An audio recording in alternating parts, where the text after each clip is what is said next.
नुकताच मी आजच उत्तराखंडहून पुण्याला आलो. पुण्याहून मंत्री महोदय आणि सोबतच एकाच फ्लाईटमध्ये या ठिकाणी आलेलो आहोत. उत्तराखंडमध्ये आता परिस्थिती बहुतेक निवळलेली आहे.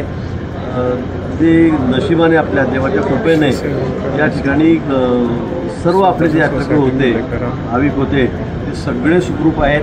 मला वाटतं मी काल संध्याकाळपर्यंत सर्वांना हरिद्वार, डेहराडून इथपर्यंत आणलेल्या पुढे ट्रेनची व्यवस्थाही आम्ही त्यांची केलेली आहे. त्याची विमानाची व्यवस्था त्यांची केलेली आहे आणि आता सगळे सुखरूप आपल्या घरी परतत आहेत. त्यामुळे कुठेही आपली कॅज्युअलिटी कधी झाली नाही. अगदी अनेक लोक ते थोड्याशा 1-2-5 मिनटाचा जर थोडासा फेरफार झाला नसता तर त्यांना मृत्यूलाच सामोरं जावं लागण्याची परिस्थिती होती. पण ते सुदैवाने सगळे वाचलेले आहेत आणि आता ते सुखरूप घरी पोहोचत आहेत. भाऊ, आपण रक्षाबंधन देखील एकनाथ खडसेंच्या विरुद्ध आंदोलन झालं. या आंदोलनामध्ये एका कार्यकर्त्याने चक्क एकनाथ खडसेंच्या प्रतिमेवर थुकले. नाही, बरोबर नाही, असं करता कामा नाही मला असं वाटतं. आणि मला खऱ्या बाबतीमध्ये काहीच माहिती नाही. मी तर आपण बघता 4 दिवस तिकडे मंत्रिसाठी गेलेलो होतो. मी आता माहिती घेतो काय झालं काय नाही, पण मला या बाबतीमध्ये कुठली माहिती नाही काय झालं महाराष्ट्रात काय नाही. हो, पण रक्षा खडसे भाजपने जे आंदोलन केलं खडसेंच्या विरोधात, रक्षा खडसे बोलल्या की आता मलाही याच्या वेदना होत आहेत, कुठेतरी हे राजकारण थांबलं पाहिजे, कुठल्या पातळीवर राजकारण जात आहे अशा पद्धतीने त्यांचं म्हणणं बरोबर आहे. भाऊ बघायला गेला तर मुंबईमध्ये निर्णय घेतलेला आहे की स्वातंत्र्य दिनाच्या दिवशी त्या ठिकाणचे मटन चिकनचे शॉप आहेत ते बंद ठेवण्याचा निर्णय घेतला आहे. आता याच्यावरून विरोधक असं म्हणतात की आता सत्ताधारी ठरवतील की कोणत्या दिवशी कोणी काय खायचं असं.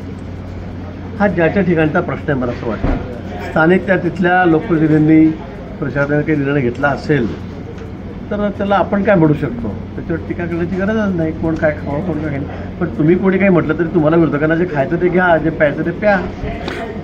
भाऊ, मुंबईचं बघायला गेला कबूतर खाण्याचा विषय मोठा आहे. त्यामुळे नांदगावकरांनी असं म्हणालं की कबूतर खाणे कधी करायचे असेल तर आपल्या सोसायटीमध्ये सार्वजनिक नका करा, सार्वजनिक ठिकाणी नका करा.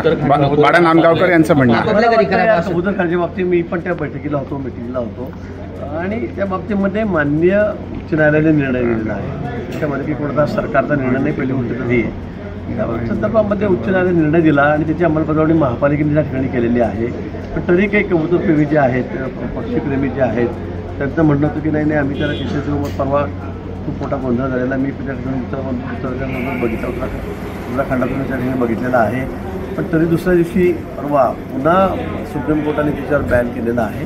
मला वाटतं सरकार या बाबतीमध्ये तसं काही आमचं काही आग्रह नाही आहे, पण त्यांची व्यवस्था दुसरीकडे करावी या बाबतीमध्ये सरकार प्रयत्न करत आहे. आपण ती व्यवस्था कुठेतरी ज्या ठिकाणी लोकांचा संपर्क येणार नाही, थोडं लांब असेल मुंबईपासून, अशा ठिकाणी माननीय मुख्यमंत्री मोदयांनी सांगितलेलं आहे तशी व्यवस्था आम्ही कंपन्यांची करतो.